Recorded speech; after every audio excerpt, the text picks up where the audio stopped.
Herbal teas are a wonderful way to support well-being.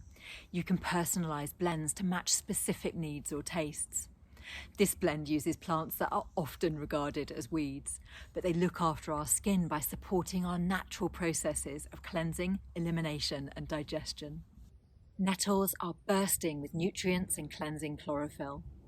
Scarlet rosehips are antioxidant rich, including vitamin C for normal collagen production. Dandelion leaf and root are a great duo. Both are bitter and often used in a spring cleanse. The leaf is diuretic, making you pee, and the root has an affinity with the gut. Red clover flowers are cleansing and regarded as an all-rounder for skin concerns. Mix all the herbs in a dry, airtight jar, and this blend is great to start the day.